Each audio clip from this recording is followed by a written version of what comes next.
Olá, olá, seja muito bem-vindo a Descomsplicando de hoje. Essa, se eu não me engano, de número 04. Estamos aqui nesse projeto novo, onde eu venho lá ou aqui, sei lá, depende de onde você está me vendo, no Instagram, abro uma chamada ao vivo lá, um vídeo ao vivo, e vou chamando a galera que faz uma solicitação, eu chamo de forma ao vivo comigo, para poder perguntar e eu descomplicar todas as suas dúvidas do mundo da fotografia, seja ela da fotografia de fato, como luz, composição, momentos, histórias, né, direção, ou seja sobre negócio, seja sobre marketing, seja sobre carreira, seja sobre administrar uma parada, não importa. Qualquer coisa do mundo da fotografia, eu estou aqui para descomplicar tudo aquilo que parece para você muito complicado. E eu tenho certeza que muitos de vocês aqui devem ter essa impressão de que tem problemas e coisas que são completamente complicadas pra gente, de fato muito complicadas pra gente, e que outras pessoas de fora podem nos ajudar muito bem, tá bom? Então vamos tentar lá, vamos começar e vamos começar com a primeira pergunta. Patrick Underline Borges Fotografia, vamos ver se o Patrick tá aí. E aí, Patrick, tudo bem? Como é que tá, meu brother? Beleza? Tudo ótimo com você? Ô, firmeza aí, passando frio e, cara, assim, ó, a minha dúvida é o seguinte, é aquele trabalho que tu faz ali sem flash com aquela nitidez, entendeu? Já tentei fazer trabalhos dessa forma e não consegui. Tá, beleza. Vamos lá, vamos para tua pergunta. Eu entendi sim tua pergunta. Você é da onde mesmo? Você está tomando chimarrão? Novo Hamburgo, tamo aí Ô, Novo Hamburgo, aqui do lado, tio. Mas que barbaridade. Legal, Patrick.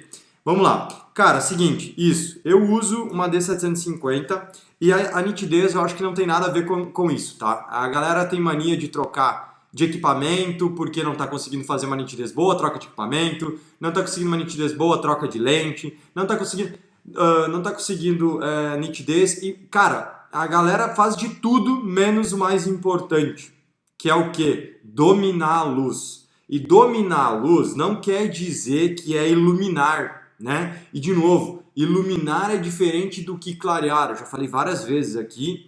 Clarear é uma coisa, clarear a cena é uma coisa, iluminar a cena é outra coisa. E os fotógrafos, não estou falando de ti somente, mas ou de ti específico, mas no geral nós fotógrafos temos uma dificuldade de iluminar, de aprender a iluminar. A gente normalmente costuma clarear. A gente aprende, quando começa a fotografar, a clarear a foto, porque não pode ter grão. E aí o fato de não ter grão, a gente joga um flash para cima e clareia tudo. E isso é literalmente clarear, é jogar luz para tudo que é canto e bate e volta e seja como Deus quiser. E eu não curto isso, tá? E isso é um dos pontos muito fortes da minha nitidez, porque as pessoas muito me elogiam pela nitidez das minhas fotos. Mas, maninho, primeiro, tá? Eu uso uma câmera simples, uma D750, tá, tudo bem. Talvez não é simples para a maioria, né? É uma câmera boa, claro, é uma full frame, mas no sentido de, pelo valor que eu cobro, pelo trampo que eu tenho, eu poderia ter uma câmera bem melhor que essa, mas eu não tenho porque, enfim, não é papo para hoje, papo para outra hora. Uso minhas lentes, as mais simples também, são lentes fixas, 35mm, 50mm, todas 1.8, então sim, não são as lentes top of mind. A minha edição é uma edição muito, muito, muito, muito simples, não tem mega nitidez e Photoshop, o caralho a 4 de coisa, que possibilidades para deixar a coisa mais nítida. É simplesmente fotografar em RAW, editar o básico do Lightroom e tá aí o resultado. Aí tu vai me dizer, tá, então é sorte. É sorte, né? Sorte não é, óbvio que não é. O que é? Muitas pessoas me perguntam essa mesma pergunta e eu entendo que no começo eu não entendi, será que o cara não está fazendo foco direito? Será que ele não está usando alguma configuração direita? E aí eu fui descobrindo que não é isso. É simplesmente a forma de enxergar a luz. Porque, por exemplo, para ensaios eu não utilizo luz externa, digamos assim, eu não uso luz minha, ou flash, ou LED e tal. Eu literalmente uso apenas a luz do ambiente. Então, a luz do sol, luz, sombra, né? Acabo usando isso. Porém, eu domino muito a luz, tá? E quando eu digo domino a luz, não é dominar a luz de fazer a luz, mas é de enxergar a luz. Então, perceber as luzes. Uma das grandes técnicas e dicas que eu tenho no meu curso chama fotografar com os olhos. E eu passo quase uma hora falando de como a gente deve fotografar com os olhos. E aí, quando eu começo a estimular a galera, eu sempre falo, todo mundo aqui fotografa com os olhos, né? Aí, fotógrafo, imagina, sabe quando você tá andando no final do dia de carro, e aí você tá passando naquele pôr do sol lindo, maravilhoso, aí tu vê aquela paisagem incrível, e aí você diz, nossa, olha que foto incrível que daria. Todo mundo já fez isso, né? Concorda? Claro, com certeza. Todo mundo já fez isso, beleza. Agora, isso não é fotografar com os olhos. Deixa eu ser sincero com vocês, isso não é fotografar com os olhos. Isso todo mundo faz, isso todo mundo, quem é fotógrafo ou não é fotógrafo, quando vê uma cena legal, ele diz, nossa, que foto bonita que daria aqui. E os blogueiros fazem isso muito mais do que nós, inclusive fotógrafos. Isso qualquer um é capaz. Quando eu digo fotografar com os olhos, é de fato entender, olhar para aquela cena e entender qual lente você usaria, o que você iria compor, aonde você iria medir a fotometria, né? E se tiver um passarinho passando bem na hora, é o momento certo que você ia clicar na hora que o passarinho está no lugar certo que você está falando, imaginando, né? Então assim, isso é fotografar com os olhos. É quando a gente vê uma cena, a gente definir qual a lente a gente está usando, aonde a gente estaria fazendo a fotometria, o que a gente estaria compondo, né? Em que regra a gente estaria usando, onde a gente iria compor a parada toda, né? O momento decisivo que a gente ia clicar e, obviamente, mas nesse caso que a gente está falando de fotometria, principalmente é onde fotometrar, né? Então, assim, isso é muito louco, porque isso é treinar e fotografar com os olhos. E o que eu estou tentando te dizer, dá uma olhada na tua câmera ali, vai para trás, escora lá. Olha como a luz é uma agora e vem pra frente. Vem vindo devagarinho, vem vindo devagarinho. Olha como muda completamente. Agora a gente tem uma luz bem dura na tua testa. Exatamente. Vem mais pra frente agora. Vem mais pra frente. Vem, vem, vem, vem, vem, vem, vem, vem, vem, vem, vem. Olha como já muda agora. A gente quase começa a ter um contra. Não bem um contra, mas começa a ter quase um contra. Então assim, vai indo bem devagarinho pra trás. Vai indo, vai indo, vai indo, vai indo, vai indo, vai indo, vai indo, vai indo, vai indo, vai indo. Beleza. Aí, ó. Tá. Pra mim, aí é uma ótima luz para te fotografar. Tá entendendo? Claro que a gente tá vendo no celular, então não tem esse detalhamento todo, mas se eu fosse te fotografar aí, eu nunca ia fotografar esses 30 centímetros para frente que você foi, e sim iria fotografar ali. Por quê? Ali eu tenho uma luz principal entrando. Quando eu tenho uma luz principal entrando, eu tenho mais nitidez lá. Quando eu tenho um contra, a gente normalmente não tem tanta nitidez assim. Então assim, não quer dizer que você não possa fotografar no contraluz. Mas, quando a gente entende como a luz funciona, a gente fotometra para a luz certa, coloca a pessoa na luz certa, tudo fica muito mais fácil. Então, se você começar a olhar as minhas fotos, e ontem eu estava numa conspiração ontem à noite, e aí eu mostrei algumas fotos premiadas, e a galera, eu vi a galera comentando, nossa, meu, como pode que a luz sempre parece estar tão perfeita? E aí eu dou risada, porque na verdade ela tá perfeita porque eu tô pensando nela o tempo todo. Seja nos ensaios onde eu vou posicionar as pessoas. Então, normalmente, no ensaio, só para te ter uma ideia, quando eu vou começar a fotografar alguém, eu normalmente olho a luz e a composição. Mas, quando eu estou na rua, eu normalmente olho a luz primeiro. Porque não adianta eu ter uma composição boa se eu tiver uma luz ruim.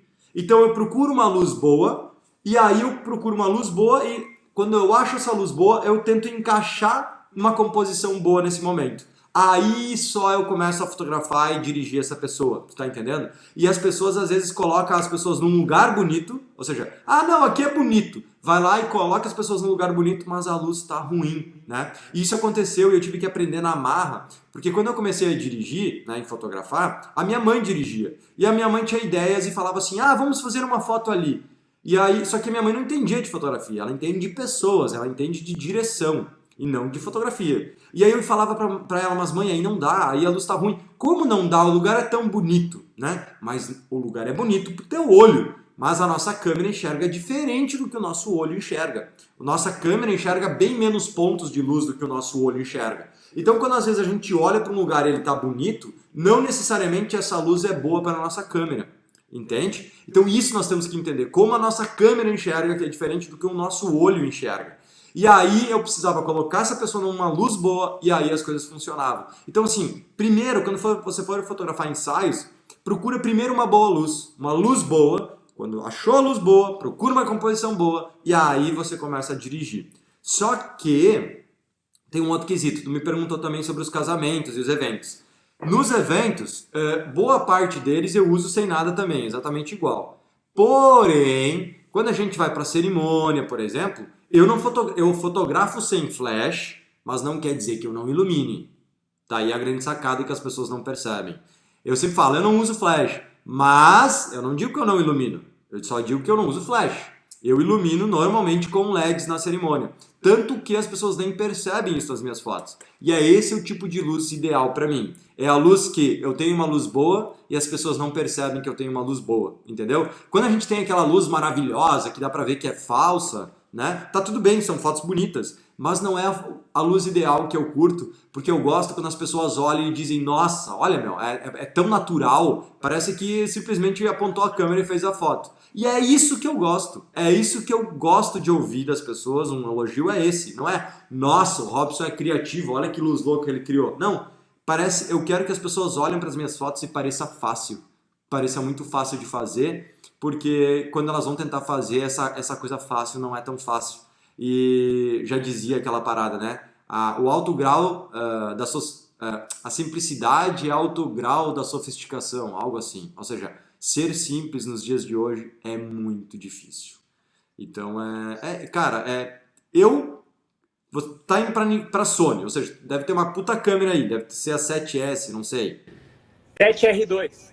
Tá, beleza. É uma puta câmera e tal. Com certeza, a falta de nitidez não tem a ver com a câmera, né? Então, eu julgaria e quase poderia apostar que a falta de nitidez que você está se referindo é falta de percepção fina da luz.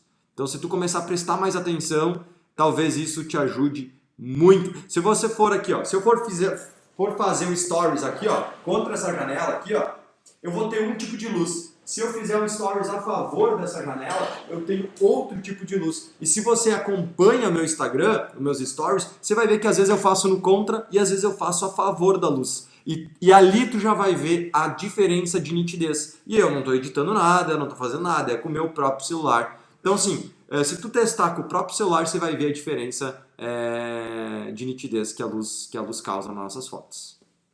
Obrigado pela tua participação. Vamos tentar de novo. A próxima vez que eu entrar, tenta de novo. Desculpa, mas é que sei lá, o Instagram tá zoado, né? Todo mundo sabe que essa semana o Instagram tá zoado. Talvez seja isso. Eu achei que era normal, mas tem algumas que não estão ouvindo, outros estão ouvindo. Eu acho que é bug do Instagram mesmo. Então, vamos pro próximo. Na próxima vez tu faz o restante da pergunta e eu tô aqui para te ajudar. Beleza?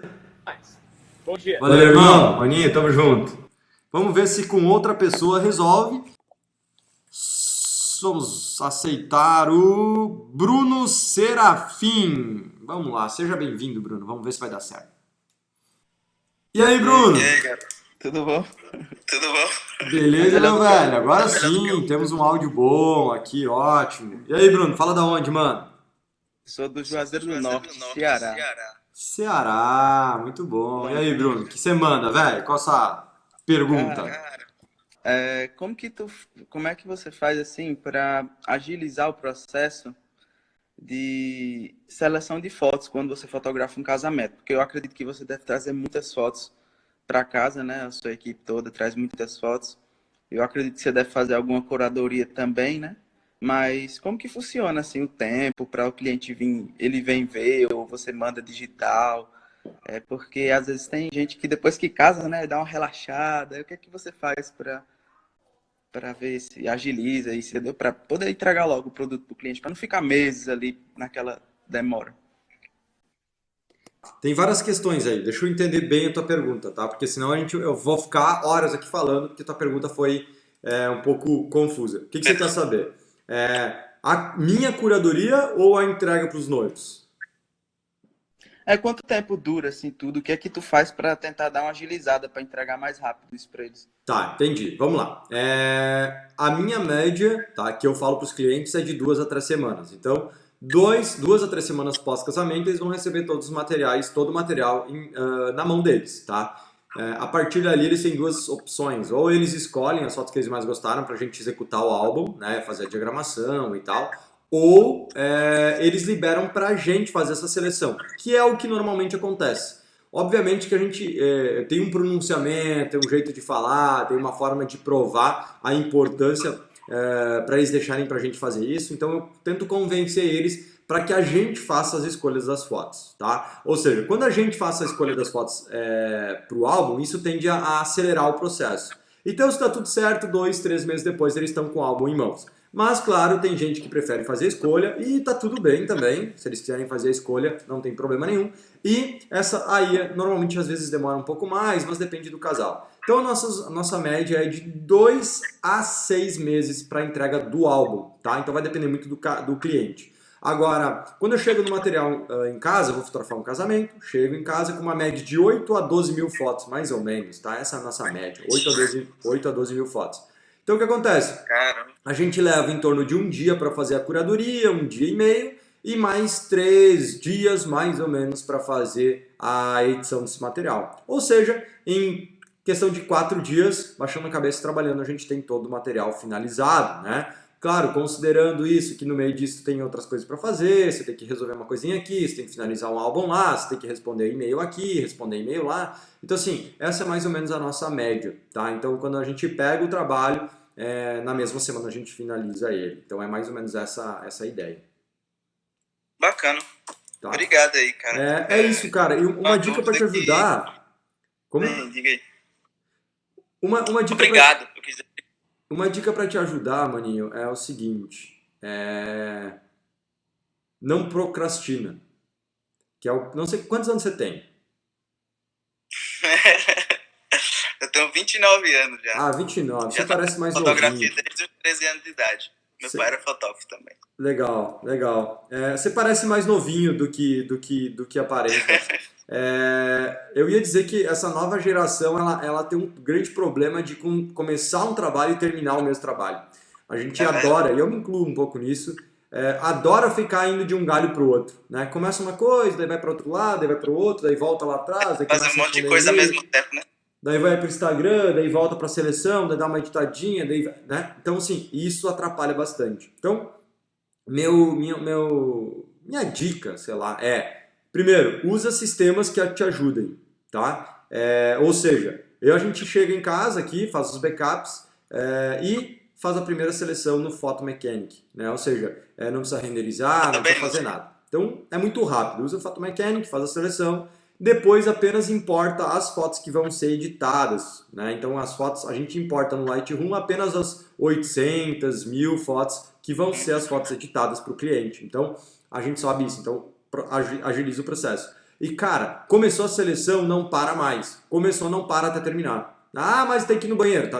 Pode ir no banheiro, né? Não vai mijar na cadeira, não. Mas tenta evitar de parar, de começar outra coisa, sabe? Então, assim, apitou o WhatsApp, deixa o WhatsApp apitar, cara, sabe? As pessoas têm uma mania de acharem que quando o celular apita, elas têm que olhar o tempo todo. E eu não gosto disso, porque a gente perdeu o nosso tempo, né? Não perder o tempo de perder o tempo, mas perder o nosso tempo no sentido de que a gente não comanda mais o nosso tempo.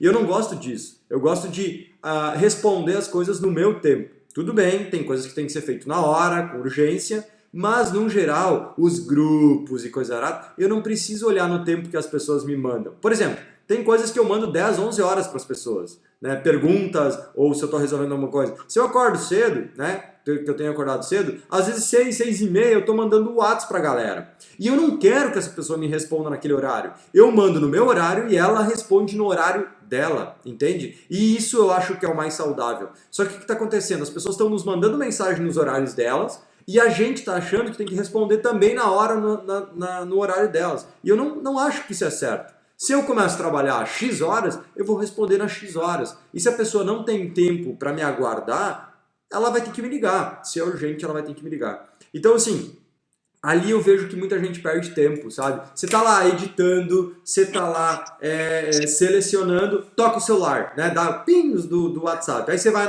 no negócio do WhatsApp e olha. Aí começa a falar com o cara. Sabe? Eu acho que assim, sentou, mano, eu às vezes viro meu celular de ponta cabeça e entendo que se é urgente a pessoa vai me ligar ou vai me mandar várias mensagens, entendeu? Então eu termino o que eu tô fazendo e depois eu respondo todos os WhatsApp de novo. E tu edita mais ou menos assim que horas que tu gosta de editar? Tu também é noturno? Ou tu edita durante o dia? Eu não edito mais. Eu não edito mais há muitos anos. Já tá Deve fazer uns 7, 8 anos ou mais que eu não edito minhas fotos, tá? E eu sei provar por A mais B o porquê isso é positivo para mim, tá? Tudo que eu fiz a partir de 8 anos atrás, workshops, palestras, tantas coisas que eu vivi e fiz, foi porque eu não precisei ficar trancado num quarto editando. Para isso eu tenho um editor que se tornou muito melhor que eu, né, e que acaba sendo um especialista nisso e faz isso todos os dias, 9 horas por dia. Então o cara é muito bom, entende? Enquanto eu tenho que atender cliente, eu tenho que gerenciar a equipe, eu tenho que gerenciar a minha empresa, eu tenho que responder e-mail, eu tenho que fazer orçamento, eu tenho que fotografar, eu tenho que fazer muitas coisas, eu tenho que estudar, eu tenho que fazer muitas coisas. E o meu editor não, o meu editor ele precisa basicamente estudar e editar e responder os seus clientes, entende? Então ele tende a ser melhor porque ele faz isso mais tempo. Então eu não edito, tá? Hoje em dia Porém, deixa eu eu responder a edito tua mais... pergunta. Deixa eu responder a tua pergunta. Essa história de ser noturno, eu tenho medo. Eu mesmo já menti pra mim mesmo que eu sou noturno, tá? E eu acho que eu sou até, talvez, quem sabe, noturno. Mas, meu, desde que eu comecei a acordar às 6 da manhã, tu não faz ideia o que a gente consegue fazer antes da porcaria do celular começar a apitar e os e-mails começarem a entrar. Quando eu tô aqui no meu estúdio, às 15 para 7, sei lá, 6h30, 15 para 7, até às 8, 9 horas, quando realmente começa a cair e-mail, começa a entrar o WhatsApp, começa a entrar um monte de coisa que eu tenho que resolver, o meu time começa a trabalhar aqui dentro também, que eu tenho que ir lá resolver coisa com eles, tu não faz ideia de quanta coisa eu consigo resolver. Então hoje eu tô parando com essa história de ser noturno, por muitos e muitos anos eu trabalhei até meia-noite, 1 hora da manhã, né? E agora eu parei com isso e tenho começado a trabalhar às 7 horas aqui no estúdio, um pouco antes às vezes, e tenho parado mais cedo para ir dormir mais cedo. Tem me feito muito bem. Aparentemente parece que a gente não trabalha tanto, mas a gente rende muito mais. Então assim, toma cuidado, você é jovem ainda, e isso é muito legal, porque quando a gente é jovem, a gente adora achar desculpa pra gente ser criativo e diferentão, né? Mas ou eu tô ficando velho, ou eu tô ficando velho cuzão, né? Aquele velho chato. Tem quantos anos, Robson? Eu tô com 30, eu fiz 31 esse final de semana, então eu tô com 31 anos. Então ou eu tô ficando um velho cuzão e chato, ou eu tô aprendendo de fato a otimizar o meu tempo e trabalhar de verdade. Trabalhar não é passar horas e horas e horas e horas e horas trabalhando. Trabalhar é passar o mínimo tempo do tempo trabalhando, mas o máximo do tempo que a gente está trabalhando resolvendo os problemas de forma mais precisa possível. Então isso é muito legal. E o WhatsApp faz isso comigo, né? Ou seja, eu sento para responder os WhatsApp de trabalho na hora que eu estou concentrado, com a agenda na minha frente, com tudo na minha frente, para eu poder resolver o quanto antes e não ficar... E de fato responder as pessoas, né? E ajudar de fato as pessoas. Eu gosto muito de editar, mas hoje em dia eu também não estou conseguindo, sabe? Por causa da demanda que está muito alta. Ó, aqui atrás, naquela porta ali, entra pro meu estúdio, sabe? Massa. Eu acabei de chegar aqui que eu tava resolvendo os negócios, mas lá tem o meu editor, tem um pessoal escolhendo foto, minha esposa tá por lá também, muita gente tá ali dentro. Eu vou te mostrar aqui só pra vocês verem um pouco. Eu sei que tem muita gente aí vendo, mas esse aqui é meu home office, tá na minha casa. Então, oi aí, galera. E aí, galera, beleza? Massa. Da hora, da hora. Aí, mas por enquanto é na minha casa assim mesmo, sabe? No futuro eu tenho planos de subir aqui um andar ou alugar um ponto próximo. Massa. Eu já trabalho com fotografia há um tempão, sabe? Eu entendo isso aí que você tá falando. É tanto que eu tô fazendo dessa maneira também. Tô tentando acordar mais cedo para pegar esse tempo assim da manhã, sabe? Até umas 10 horas, mas é a hora que a gente começa a atender aqui, para dar uma produtividade melhor. E depois que eu comecei a fazer isso que você tá dizendo aí, realmente mudou mesmo a minha vida. Até fisicamente, eu tô conseguindo fazer exercício, respirar melhor, se preparar. E daí o dia engrena de uma vez, sabe? Exatamente. Antigamente eu ficava sacrificado. Aconselho muito isso. É difícil, acordar cedo é difícil. Você tá no verão aí, cara.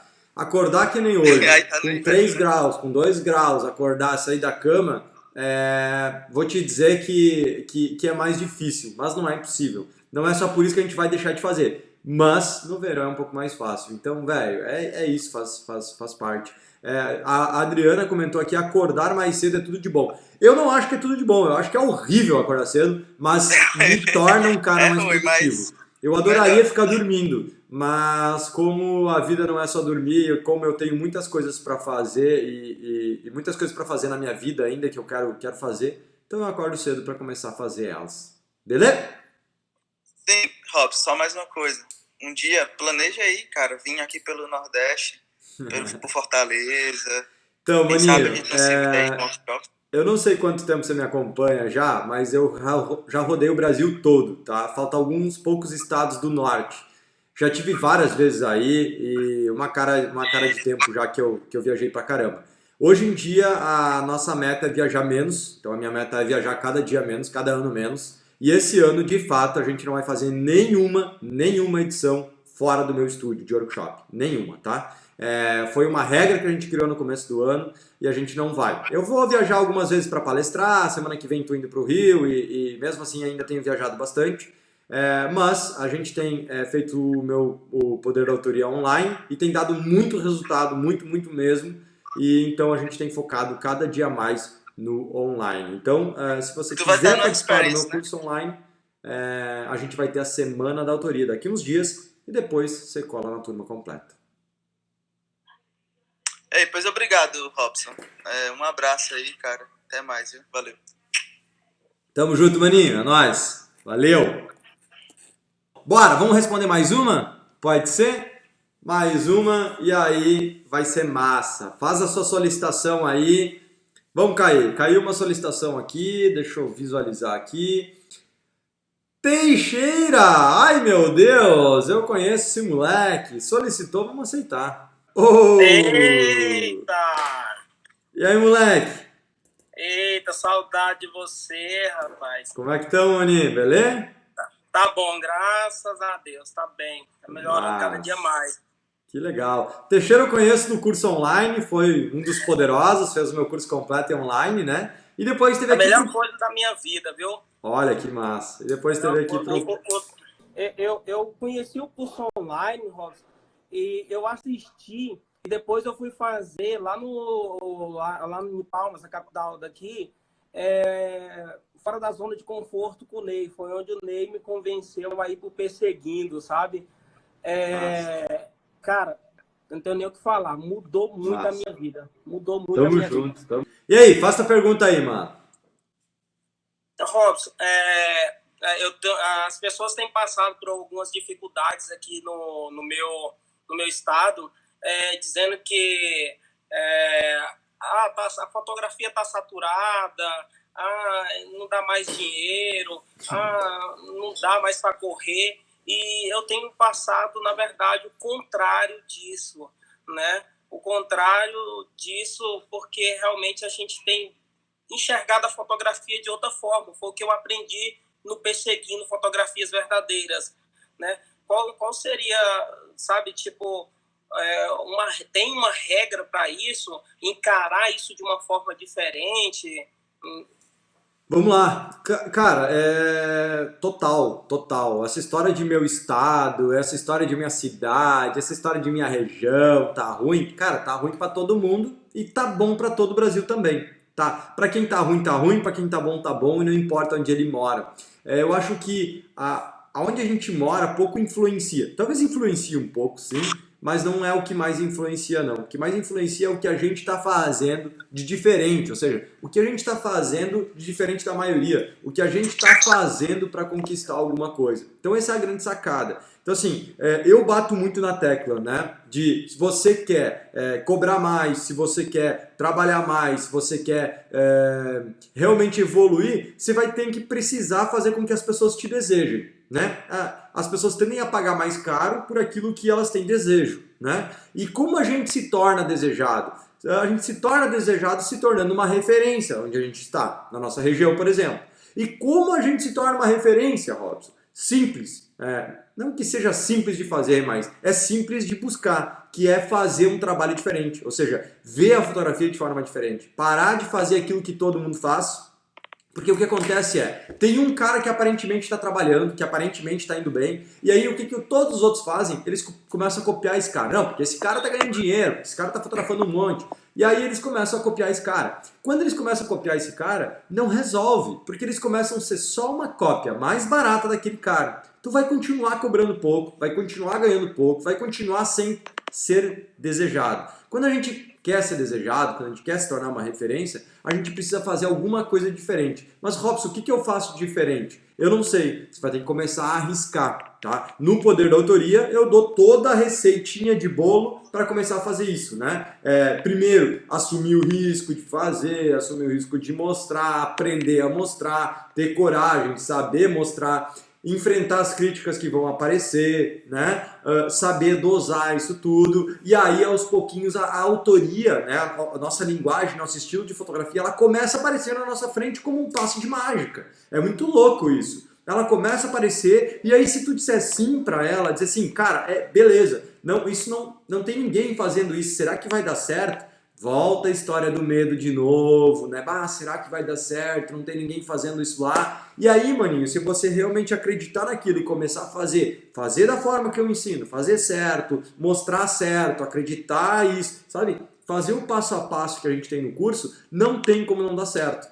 Aí o que acontece? Você começa a chamar atenção por ter um trabalho diferente. Quando você começa a chamar atenção por ter um trabalho diferente, você vira o quê? Uma referência no seu mercado. Quando você vira uma referência, você passa a ser desejado. Quando você passa a ser desejado, o que acontece? A nossa agenda começa a lotar, que eu acho que é o que está acontecendo aí contigo. Começa a vir muita solicitação, e quando vem muita solicitação, o que é legal? O legal de ter muita solicitação é que a gente começa a poder filtrar. Filtrar o que a gente pode e o que a gente não pode aceitar. Ou seja, como a gente faz um filtro? Olhando para a cara do cliente e dizer, não, tu é feio. Não, tu eu não gosto. Não dá para dizer não para o cliente, né? Como a gente filtra? Subindo o nosso preço. À medida que a gente sobe o preço, a gente vai filtrando as pessoas, né? Ou seja, eu tenho certeza que se você chegar no meu Instagram aqui e falar que eu quero fotografar um casamento de graça e que quem quiser que eu fotografe um casamento venha aqui falar comigo, eu tenho certeza que centenas, talvez quem sabe até milhares de pessoas venham falar comigo e gostaria que eu fotografasse o casamento delas. Agora, se eu venho aqui e digo, olha gente, eu quero fotografar um casamento e meu cachê é 5 mil reais. Então eu tenho certeza que muitas pessoas ainda viriam falar comigo, mas eu tenho certeza que muito menos pessoas viriam falar comigo do que antes. Agora, se eu, Robson, venho aqui no meu Instagram e digo que eu quero fotografar o casamento de vocês e o meu cachê é 20 mil reais, eu tenho certeza que o número de pessoas que vão vir falar comigo é bem menor do que antes. Ou seja, quanto mais a gente vai subindo o valor, mais a gente vai filtrando, menos pessoas, infelizmente, podem nos contratar. Porém, vale mais a pena eu fazer um casamento de 20 mil reais ou eu fazer 10 casamentos de 1.000 reais? Ou, sabe, 10 casamentos de 2 mil reais? Eu vou ganhar a mesma coisa no final das contas, o valor bruto. Mas fazer um casamento de 20 mil reais é muito mais confortável e prazeroso e lucrativo do que fazer 10 casamentos de 2 mil reais. Concorda? Eu vi, é que nem a pergunta do rapaz aí, que falou, quando é que você vai vir aqui pro Nordeste, né? Não é a tua intenção mais ficar viajando, né? As pessoas irem pro estúdio. Essa questão aí de realmente fazer algo diferente, olha, eu passei por uma experiência agora, Rob. Eu fui fazer um pré-wed numa praia aqui agora recentemente e eu fui para lá de manhã. O pré-wed era só à tarde, né? E a família da noiva estava toda lá, né? Tinha os parentes, tinha os amigos, tal. E assim, até o rapaz, amigo meu, o videomaker, foi comigo. E eu olhei aquilo ali de manhã, eu falei, olha, é uma oportunidade para mim fazer um registro da família dela. Um registro da família dela. E eu comecei a fotografar o pessoal banhando na praia, o pessoal fazendo churrasco, o pessoal ali dançando, se confraternizando, depois do almoço, entendeu? Ele deitando na rede lá, o pessoal quebrando gelo. E depois a gente foi para o ensaio. Tu acredita que ela me mandou um feedback aqui? Inclusive, eu estou olhando para ele aqui agora, para o feedback, para o texto que ela me mandou.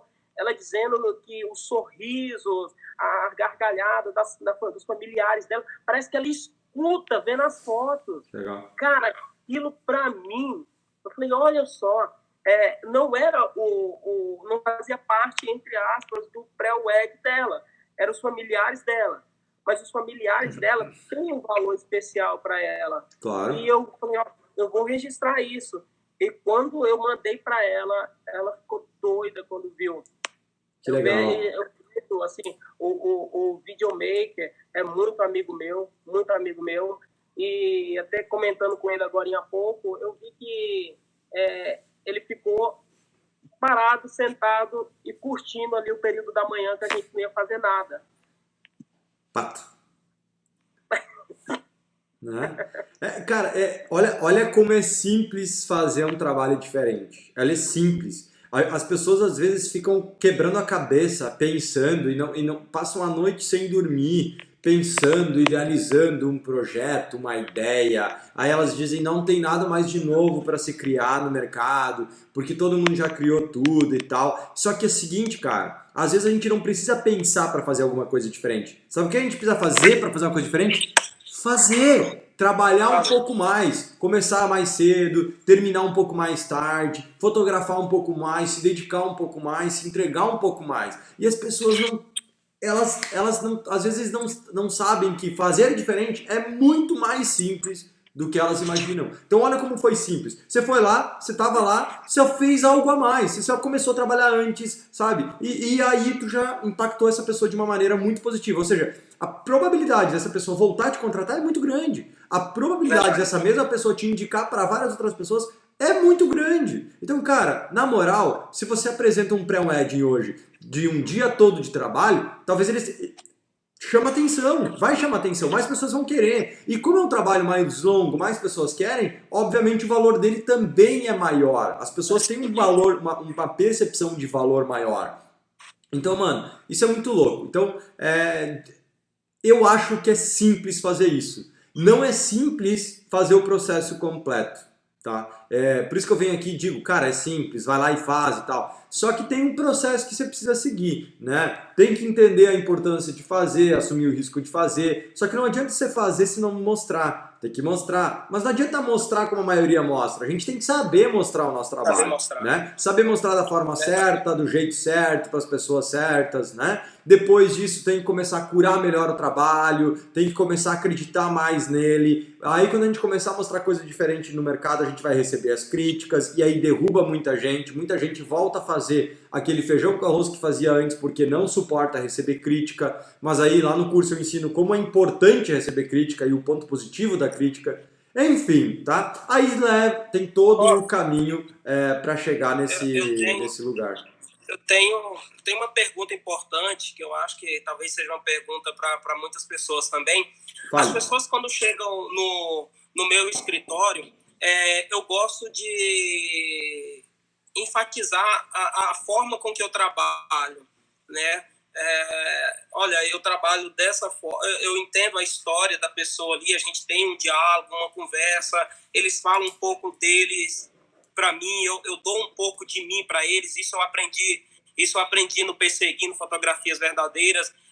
Não adianta eu querer deles se eu não dar um pouco de mim para eles, né? Então eu dou um pouco de mim para eles, quando eu não dou até 100%, e eu explico todo o meu trabalho ali. E o que acontece?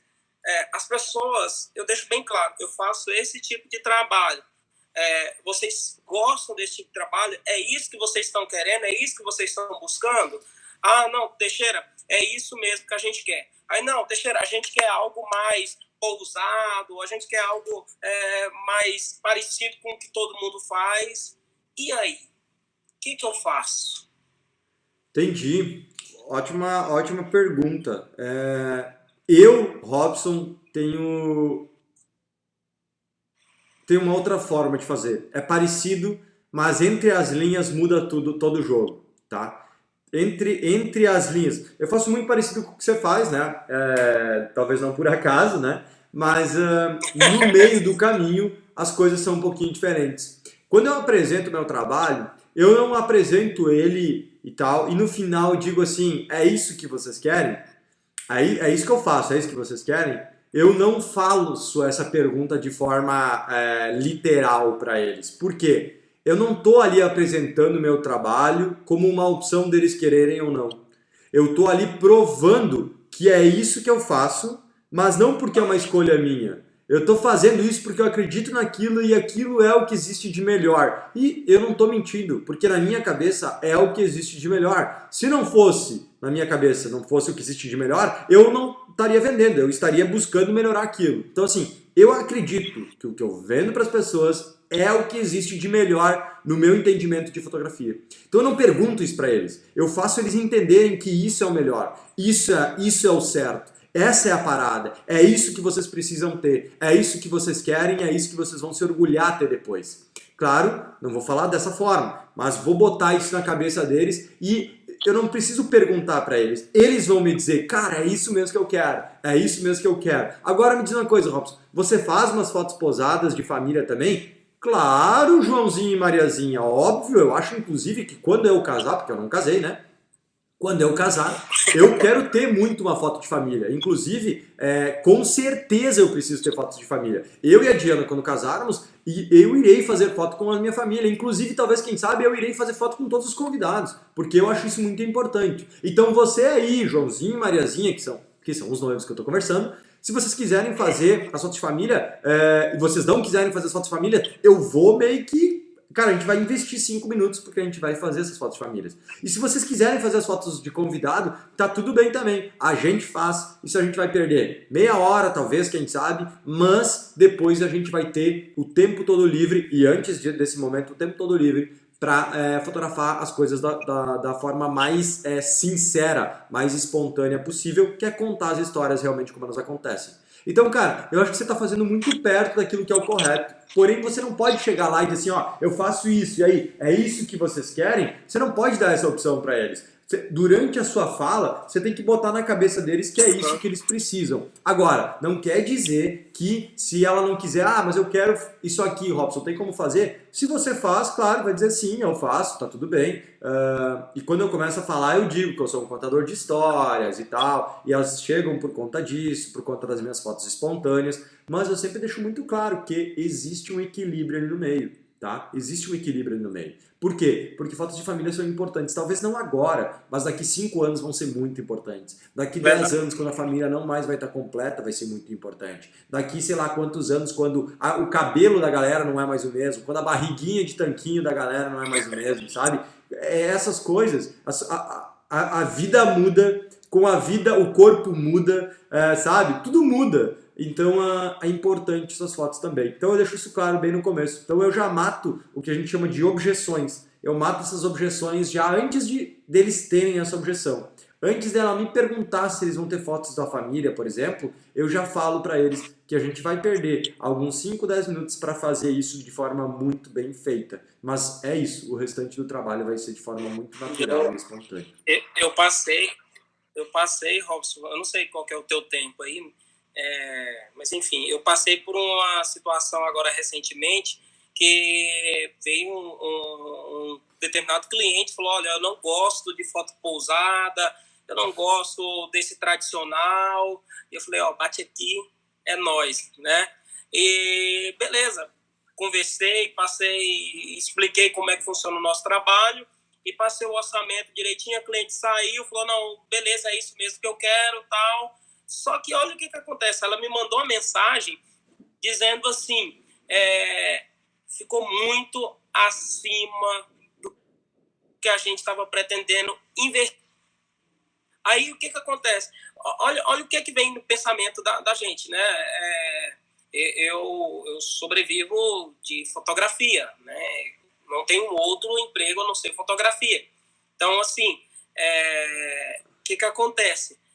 E aí, eu ligo para ela, ou mando mensagem para ela, o que vem na cabeça, sabe? Vem na cabeça diversas perguntas.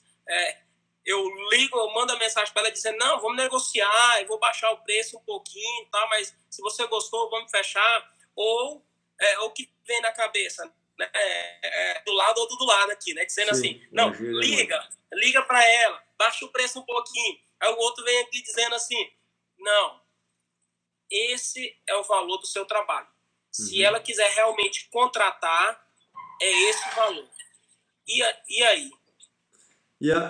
E aí o que é o seguinte, cara, e aí que todo mundo vai passar por isso. Todo mundo vai passar por isso. Todo mundo vai passar por isso mais do que uma vez e talvez, quem sabe, todos os meses vai passar por isso.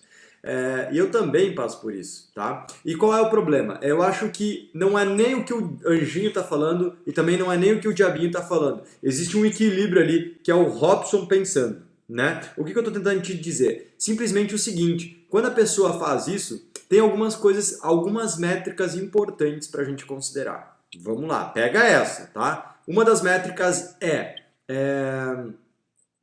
quando é a data dela?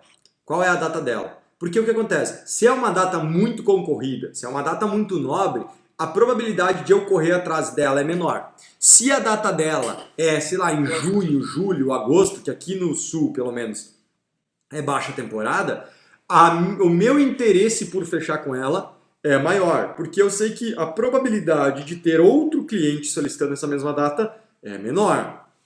Então eu começo por ali. Vamos lá. Primeiro, qual é a data do casamento dela? É muito longe? Não, é daqui a alguns meses. Então eu vou dosando e entendendo o quanto eu preciso dessa data ou não, tá? Então começa por ali. Aí, sabendo disso, eu já começo a entender se eu vou poder baixar ou não vou poder baixar. Mas mesmo assim, mesmo que a data seja muito nobre, eu, Robson, não baixo muito. Todos nós temos uma margem, ou deveríamos ter uma margem. Todos nós temos uma margem, ou deveríamos ter uma margem. Eu tenho minha margem. Eu tenho bem definido qual é a minha margem. Eu não vou falar aqui porque eu sei que tem clientes aqui me ouvindo também. Então, assim, eu tenho minha margem, tá? Eu tenho minha margem de segurança. Então, assim, se o cara pedir desconto, se o cara não pedir desconto, é o valor integral. Se o cara pedir desconto, eu vou sempre chutar ali 30% do que eu posso dar. Se ele pedir mais desconto, eu vou chutar aí 50% do que eu posso dar. E aí, normalmente, a gente fecha a negociação, se for um valor à vista, por exemplo. Agora, mesmo assim... Eita, terminou aqui a parada. Vou continuar respondendo. Então assim, e aí mesmo assim eu continuo com 50%, continuo com 50% de margem ainda, tá? Ou isso quer dizer o quê? Eu ainda tenho mais 50% de margem para eles. Então assim, se é um casamento que é daqui é pertinho aqui, né? A data é próxima, é no inverno, eu vou ter um pouco mais de margem. Aí eu vou mandar um e-mail para ela assim, ligar, eu não ligo, Teixeira, tá? Eu não ligo porque eu sou um cara que não gosto que pessoas me liguem para me vender alguma coisa, tá? Eu não gosto, simplesmente eu não gosto. Eu acho que não é legal, eles me ligam na hora que eu tô aqui numa live, eles me ligam numa hora que eu tô numa reunião, eles me ligam... Eu acho que ligação é um negócio que é um pouco... pessoal demais. Eu deixo essa ligação para algo quando a gente está mais próximo. Então eu não ligo para a pessoa. Eu mando um e-mail para ela ou um WhatsApp. Eu mando para ela, e aí fulaninha, então, eu quero muito fazer teu casamento, se eu tenho interesse, né? Eu sou muito sincero sempre, quero muito fazer teu casamento. Então, cara, me fala aí, fulaninha, Joãozinho e Mariazinha, né? Me digam aí, tá acima, quão acima tá e o que vocês estão imaginando. Faz uma contraproposta e aí eu vou te dizer até onde eu posso chegar e talvez, quem sabe, a gente consiga se acertar ou não e tá tudo bem. Mas se você realmente gostou do meu trabalho, me faça uma contraproposta. E aí eu recebo a contraproposta e aí eu vou saber, tá dentro da minha margem ou não tá dentro da minha margem, né? Se tá dentro da minha margem, eu vou lá e vou dizer, beleza, fechou, já é. Se não tá dentro da minha margem, eu vou dizer o seguinte, beleza, eu posso chegar até aqui. Então, sim, eu cedi tantos por cento. Agora eu vou convencer a cliente a também ceder um pouco e aí a gente conseguir fechar o trabalho. Então é simples assim, tá? Não dá para escutar nem só o diabinho, não dá para escutar nem só o anjinho. A gente precisa dosar isso no meio do caminho. Ou seja, achar um equilíbrio. Para isso a gente precisa, primeiro, saber a nossa agenda, dominar a nossa agenda, quantos casamentos a gente precisa fazer no ano, quantos casamentos a gente já tem, quantos a gente precisa fazer ainda, ou também como é que está a nossa agenda no sentido de, nesse período é baixa temporada, é alta temporada, né? Então, casamentos com 2, 3, 4 meses antes, temos a agenda, né? Com 3, 4 meses é uma coisa. Casamento com um ano e meio antes é outra coisa, porque eu sei que um ano e meio eu tenho bastante tempo para fechar com outro cliente ainda. Então isso tudo tem variações, tá? Então a gente tem que tomar cuidado. Não tem como botar um padrão e tratar todo mundo igual. Porém, tome um cuidado, muito cuidado para não variar muito os preços. Você fechou com alguém por, sei lá, vou chutar, tá? 10 mil reais, e aí vai vir essa outra cliente que tem uma margem de 5 mil reais, você vai baixar o mesmo trabalho e vai fazer o mesmo trabalho por 5 mil reais. Isso, na minha opinião, é um tiro no pé. Por quê? Porque o mundo é muito menor do que você imagina. O mundo é muito menor do que você imagina. As pessoas se falam, as pessoas se, sabe? E aí, quando um cliente, por um trabalho, te pagar 10 mil e o outro cliente, por o mesmo trabalho, te pagar 5 mil, e se o cliente de 10 mil ficar sabendo, ele vai ficar bem chateado com você. Talvez ele nem venha falar contigo, mas ele vai ficar chateado. Então, assim, e cliente chateado não é legal. Né? Não é legal pra gente construir uma carreira de sucesso. Então, se você quer construir uma carreira de sucesso, eu te aconselho a não fazer milagres. E é isso eu escrevo no e-mail deles. Eu não consigo fazer milagre, tá? Eu não sou do tipo de cara que vai te dar um valor e depois vai baixar 20%, 30%.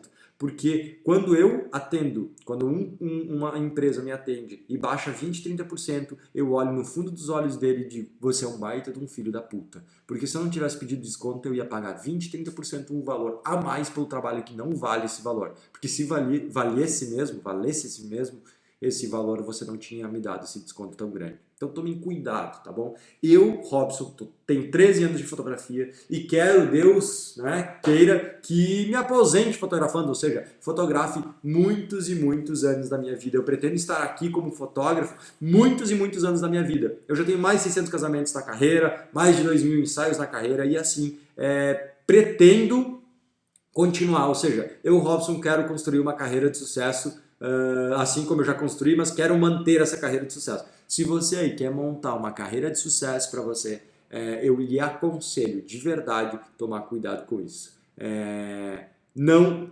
Uma venda não vale tudo, tá? Eu sei que tem muita gente que diz que para vender vale tudo, eu não acredito nisso. Para vender não vale tudo, tá bom? A gente não está num jogo de vale tudo, a gente está num jogo de negócio, né? A gente está num jogo de negócio e a gente tem margem, a gente não tem margem. Agora, para trabalhar, para fotografar, para fazer fotos diferentes, aí sim talvez valha quase tudo. Ou seja, quanto mais bote sua energia em fotografar diferente, bote sua energia em se tornar uma referência, bote sua energia em melhorar a sua luz, a sua composição, os seus momentos, as suas histórias, a sua direção. Coloca energia em melhorar a tua fotografia. Quando tu melhorar a tua fotografia, você vai se tornar uma referência aí na tua cidade, na tua região. Quando você se tornar uma referência na tua cidade, na tua região, você vai ser desejado, maninho. Eu vou te dizer uma coisa, bem pertinho aqui, ó. Quando você for desejado, o mais desejado da sua região, o jogo vira. Você começa a poder cobrar muito mais caro, pessoas legais vêm te contratar, e eu tenho certeza que você vai se apaixonar 2, 3, 4, 10, 20 vezes mais pela fotografia do que você já é apaixonado. Eu acredito nisso, tá bom? Então, mano, tamo junto, obrigado por mais uma Descunsplicando. Obrigado a essa galera que entrou aqui. A gente teve uns probleminhas aqui no Instagram, cai, voltou, entra, não dá o áudio, mas tá tudo bem. O Instagram não é nosso. O Instagram é de alguém muito mais poderoso que nós e ele faz o que quer com a gente. Ou seja, não tá funcionando muito bem essa semana, mas tá tudo bem. Mesmo assim eu tô aqui, mesmo assim eu tô entregando conteúdo de valor para vocês. Se você gostou aí, deixa seu coraçãozinho aqui no Instagram, deixa seu like, por favor, aqui no YouTube. E se tu gostou também, se inscreve no canal do meu YouTube, mano. Vai ser um prazer te ter aí. Cada dia, 2 vezes por semana, eu tô... Cada dia, 2 vezes por semana não, né, Robson? Cada semana, 2 vezes por semana, eu estou aqui entregando conteúdo para vocês ao vivo, outras formas em dicas e formas que seja. Então, por favor, vamos junto. Essa live vai ficar lá no meu canal do YouTube, chamando Descunsplicando. E a gente se vê na próxima Conspiração ou na próxima Descunsplicando. Beleza? Valeu, falou, até!